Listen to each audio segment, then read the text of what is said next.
Friends, నేను మీ నాగలక్ష్మిని. బాగున్నారు అందరూ? మేము కూడా బాగున్నామండి. అయితే ఇవాళ ఒక రెసిపీతో మీ ముందుకు వచ్చేసాను. సర్వపిండి రొట్టె అంటే బియ్యపు పిండి రొట్టె అన్నమాట. దాన్ని ఎలా చేయాలో తయారీ విధానం చూపిస్తాను. వీడియోలో చూపించాను, చెప్తాను, వినండి. సర్వపిండి అంటే బియ్యపు పిండి.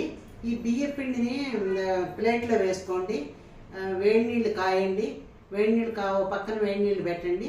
సన్నగా ఉల్లిపాయ ముక్కలు, పచ్చిమిరపకాయ ముక్కలు తరిగి ఉప్పు వేసి, తర్వాత ఇంకా కారం అక్కర్లేదు. పచ్చిమిరపకాయ ముక్కలు తరుగుతాం కదా, జీలకర్ర వేయాలి. జీలకర్ర వేసి బాగా ఆ వేడి నీళ్ళు పోసి కలిపేసేయాలి. అంటే చేతితో కలపడానికి వీలవదు.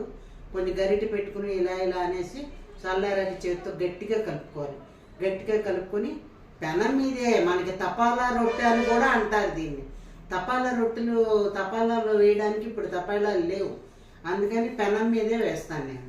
ఈ పెనం మీద నూనె వేసి ఇలా ఇలా ఇలా తట్టేసి మూత పెట్టేసేయండి. అడుగున కాలేక మళ్ళీ తిప్పండి.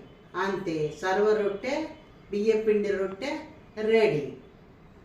నచ్చితే లైక్ చేయండి, కామెంట్ చేయండి, సబ్స్క్రైబ్ చేసుకోండి. చేసుకునే వాళ్ళు ఉంటే చివరి వరకు వీడియో చూడండి.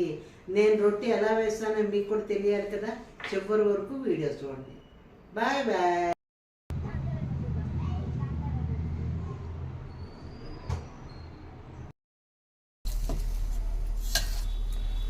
ఇదిగోండి, ఇది బియ్యపు పిండి అట్టు అంటే తపాలా రొట్టె అంటారు. ఇక్కడ తెలంగాణలో సర్వపిండి అట్టు అంటారు. చూడండి, ఇలా బియ్యపు పిండిలో ఉల్లిపాయలు, పచ్చిమిరపకాయలు, ఉప్పు వేసి సన్నగా తరిగి వేసాను. ఉల్లిపాయలు అన్నీ వేసి కలిపాను. ఇప్పుడు ఇగోండి వేడి నీళ్ళు కాచాను. ఈ వేడి నీళ్ళు కాచి దాంట్లో పోస్తాను. ఇందులో నానబెట్టిన శనగలు ఉన్నా వేసుకోవచ్చు, పచ్చి శనగపప్పు వేసుకోవచ్చు.